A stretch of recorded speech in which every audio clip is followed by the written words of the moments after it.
producer said, well, would somebody like to come up and say a piece of poetry or sing a song, just to calm things down? Nobody else volunteered, so I said,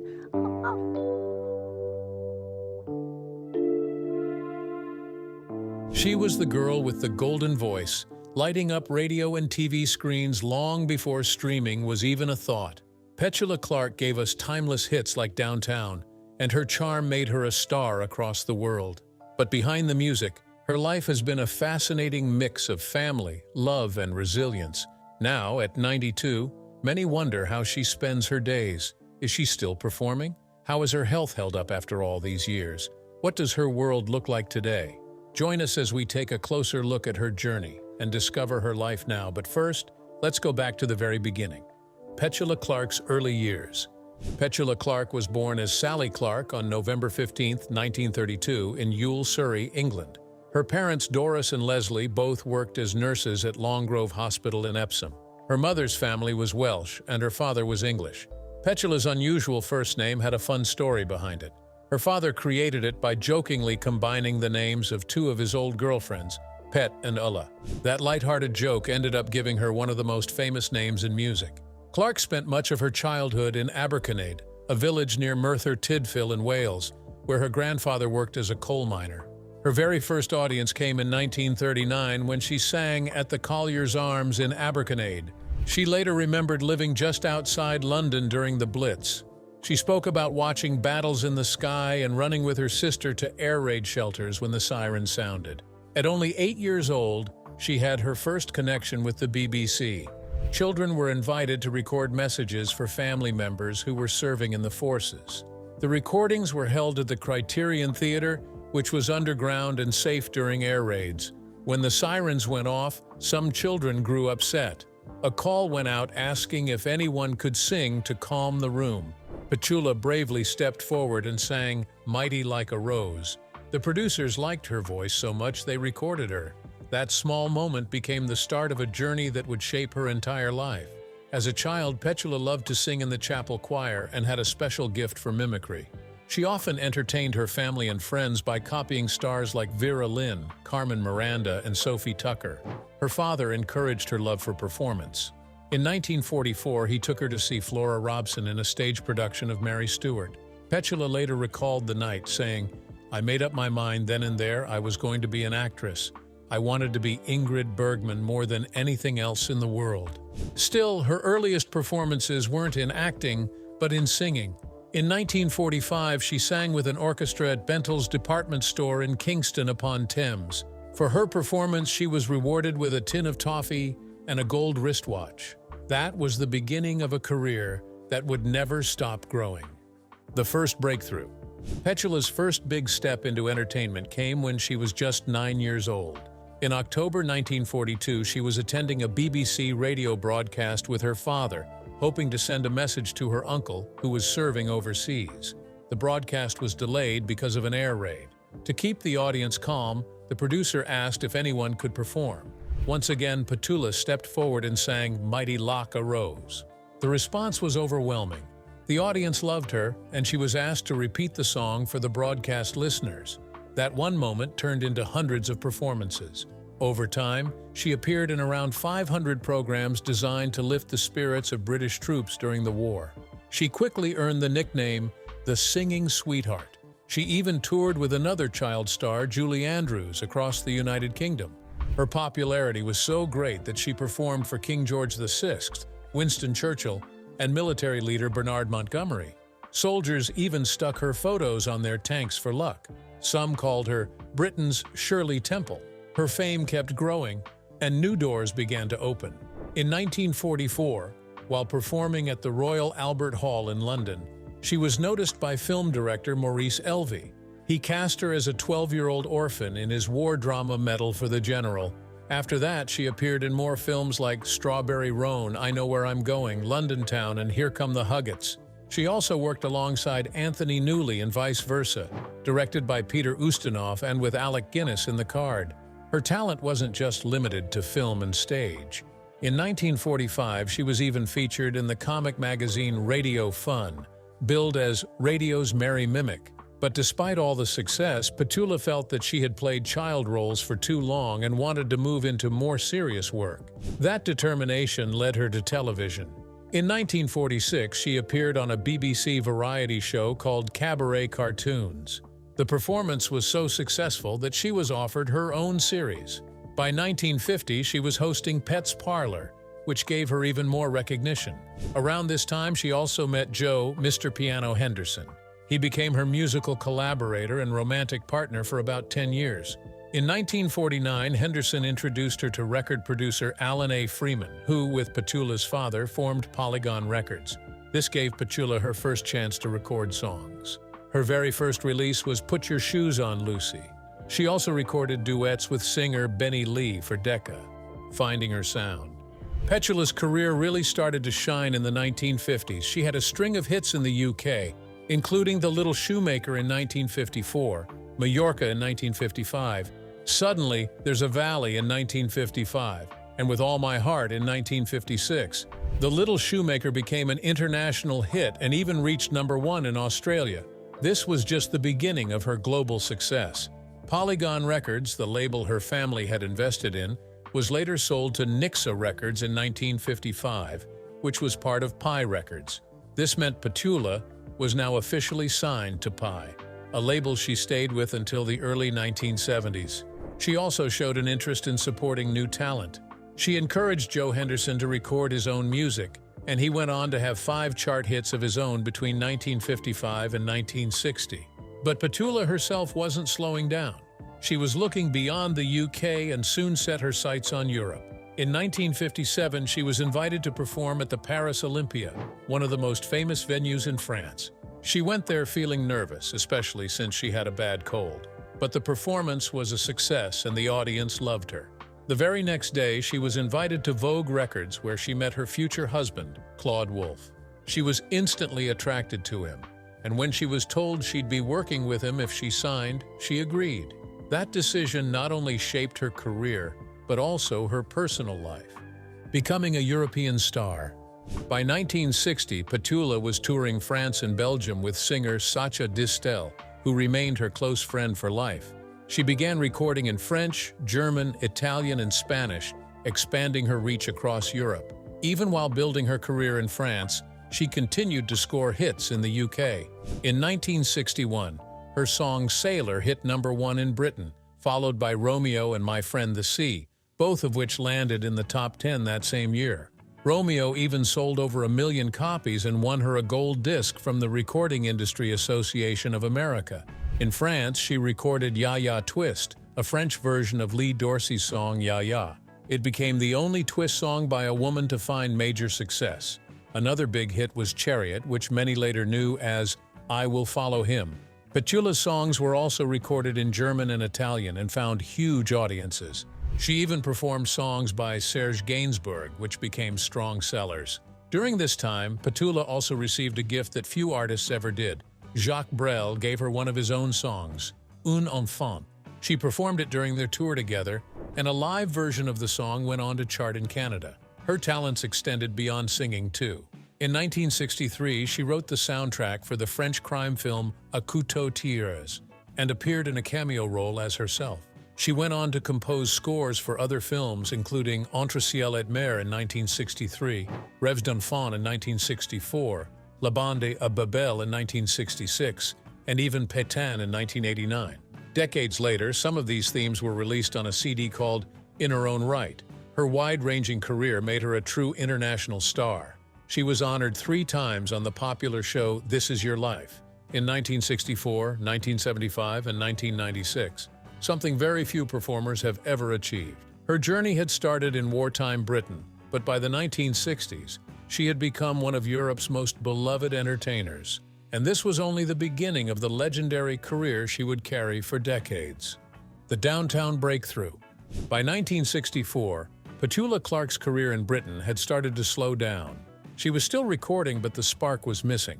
That changed when Tony Hatch, a composer and arranger, came to see her in Paris. He brought along several songs, but none caught her interest. Then, almost out of desperation, he played a few chords of a tune he had started while visiting New York City.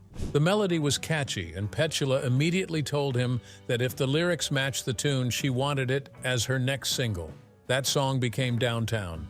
Neither of them imagined how big it would become. Released at the end of 1964 in several languages, Downtown exploded across the world. It was a hit in the UK, France, the Netherlands, Germany, Australia, Italy, Japan, India, and even Rhodesia. When Warner Brothers executive Joe Smith heard it in London, he quickly bought the rights for the US. The gamble paid off. In January 1965, Downtown reached #1 in America, selling over 3 million copies there alone. The song also gave Petula her first Grammy for Best Rock and Roll Recording. More importantly, it gave her a brand new identity, not just as a singer in Europe, but as an international superstar. This success was only the beginning, because right after Downtown came a flood of hits that made her one of the most recognized singers of the 1960s. Hits, fame, and controversy. Following the success of Downtown, Petula delivered one hit after another in the US songs like I Know a Place, My Love, A Sign of the Times, I Couldn't Live Without Your Love, Don't Sleep in the Subway, and This Is My Song filled the airwaves. My Love even gave her a second #1 record in America. She was now a household name. She won a Grammy for I Know a Place, and decades later, Downtown was inducted into the Grammy Hall of Fame. Along with the records came television fame. Petula became a familiar face on American variety shows hosted by Ed Sullivan and Dean Martin. She appeared on Hullabaloo Shindig and the Hollywood Palace. She was invited to musical specials and even hosted her own. But one of those shows brought her into the center of a cultural storm. In 1968, NBC asked her to host a television special. One of her guests was Harry Belafonte. Together they sang her anti-war song, On the Path of Glory. During the performance, Petula reached out and touched Belafonte's arm. A sponsor for the show panicked, fearing backlash in the South over a white woman touching a black man on TV. He demanded that the scene be replaced with a safer version, but Petula and her husband, Claude Wolfe, who was producing the show, refused. They destroyed all other takes and delivered the final cut with the moment intact. The sponsor lost his job, and the special aired just 4 days after Martin Luther King Jr. was killed. The ratings were huge, and the critics praised it. The moment is still remembered as a bold stand on live television. And for Petula, it showed she was not only a singer, but also a woman unafraid to stand her ground, on stage and screen. During the late 1960s, Petula wasn't just ruling the charts. She was also moving into film and stage. She starred with Fred Astaire in Finian's Rainbow in 1968, a role that won her a Golden Globe nomination. The next year, she starred opposite Peter O'Toole in Goodbye, Mr. Chips, another musical that brought her wide attention. At the same time, she kept touring across the United States, performing in legendary supper clubs like the Copacabana in New York and the Coconut Grove in Los Angeles. She was also known for encouraging young talent. In 1968, she brought French composer Michel Colombier to America and introduced him to Herb Alpert. Colombier later became famous for his work with artists like Prince. Richard Carpenter also credited Petula for introducing him and his sister Karen to Alpert, which helped launch the Carpenters' career. Petula had friendships with many stars, including Elvis Presley. She later laughed about how Elvis flirted with both her and Karen Carpenter backstage, saying, "He didn't have us exactly, but he had a darned good try. Not going to talk about that anymore." She was also present in history-making moments. While performing in Montreal in 1969, she was struggling with hecklers who didn't like her switching between English and French. She asked John Lennon for advice and ended up joining him and Yoko Ono during their famous bed-in protest. That's how Petula's voice ended up as one of the backing singers on Lennon's anthem Give Peace a Chance. On November 15, 1969, her concert An Evening with Petula became the very first color broadcast on BBC One. It was yet another first in her long list of achievements, proving that her career was filled with history-making milestones, reinvention, and longevity. The 1970s brought more music, though her focus began to shift. She released singles like Melody Man, The Song of My Life, and Loving Arms, but she also scaled back to spend more time with her family. She became a familiar face on television shows and even made a guest appearance on The Muppet Show. In 1981, she returned to the stage in a big way, playing Maria von Trapp in The Sound of Music in London. Maria herself called Petula the best Maria ever. The show broke records, and Petula extended her run to meet demand. She was even nominated for a Laurence Olivier Award for Best Actress in a Musical. In 1983, she moved audiences at the Royal Albert Hall with a heartfelt performance of For All We Know in tribute to her friend Karen Carpenter, who had died just 2 days before. Petula later starred in Candida and wrote music for the show Someone Like You. She appeared on Broadway in Blood Brothers in 1993 and took on the iconic role of Norma Desmond in Sunset Boulevard, performing it over 2,500 times. She continued recording too, with highlights like the disco remix Downtown 88, which returned her to the UK Top 10. She was recognized for her contributions when Queen Elizabeth II made her a Commander of the Order of the British Empire in 1998. Even in her later years, she refused to slow down. She toured the world, recorded new albums, and made documentaries. She performed at the Montreux Jazz Festival, hosted a PBS special, and even returned to the West End stage in Mary Poppins as the Bird Woman in 2019. In 2023, she appeared on BBC's Old Friends concert singing I'm Still Here. But what about her personal life? Matters of the heart. In 1955, Petula Clark was romantically linked with Joe Mr. Piano Henderson. The relationship created a storm of speculation, with many expecting the two to marry. They worked closely together, and fans began to see them as a pair both in music and in life. But fame was starting to weigh on their relationship. Petula's career in France was only just beginning, and Henderson reportedly did not want to become known as Mr. Petula Clark. In time, he decided to walk away. Although the romance ended, the two stayed friends and even continued to collaborate. Their final project together was the BBC radio series Pet and Mr. Piano, a symbolic farewell to their professional bond. Years later, Henderson wrote a ballad about their breakup titled There's Nothing More to Say. Petula included it on her LP In Other Words, marking the end of that chapter. Life soon introduced her to new friends in the entertainment world. In 1967, she attended her close friend Charles Aznavour's wedding in Las Vegas as a witness, alongside Sammy Davis Jr. Just a decade earlier, in October 1957, her professional path had taken an important turn at the Paris Olympia. She performed for Musicorama, a live radio show, and was soon invited to Vogue Records. It was there she met Claude Wolff, a young publicist. She was immediately attracted to him, and when she was told that Wolff would work with her if she signed to record in French, she accepted. Their partnership quickly grew into romance. In June 1961, Petula and Claude married, beginning a family that would eventually include 2 daughters and a son. Later, they welcomed 2 grandchildren. For Petula, family life was meaningful but also challenging. She admitted later that her busy schedule kept her away from her children during their younger years, and she regretted not being as close to them as she wished. In 2013, she openly shared that her relationship with Wolff was no longer romantic. Still, their history remained deep and lasting. Sadly, Wolff passed away on March 20, 2024, closing an important chapter of her personal life: choices, beliefs, and home. Petula Clark's personal life also reflected her thoughts about politics and belonging. In 1979, after Margaret Thatcher became Britain's first female prime minister, Petula sent her a telegram of congratulations. She wrote, "Felicitations, so happy for you and for Britain." That same year, she even performed at a Young Conservatives rally. However, her views were never bound to one side. In 2002, she attended a fundraiser for Tony Blair, the Labour Prime Minister, showing that her support could cross political lines. Through it all, her true sense of belonging remained outside of politics and in her home life. Since the 1960s, Petula made Geneva, Switzerland her permanent residence. The peaceful surroundings gave her balance while she continued to perform around the world. Geneva also provided her with family time as she lived there with her husband, children, and later her grandchildren. She also kept a chalet in the French Alps where she loved to ski, and a place in London's Chelsea. These homes reflected her lifestyle, rooted in Europe but connected to the world. Her family and homes gave her stability as her career continued to evolve, but her health would soon bring its own challenges and dramatic moments.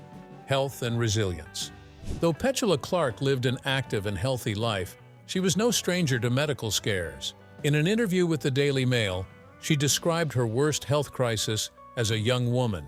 At 21, she needed an emergency operation to remove her appendix. The surgery was supposed to solve the problem, but instead it led to even greater pain. Petula recalled, "I had my appendix out as an emergency op at 21. I was in great pain afterwards, and it kept getting worse. 6 months later, they had to cut me open again and found I'd developed internal adhesions around the scar tissue, which had gone gangrenous.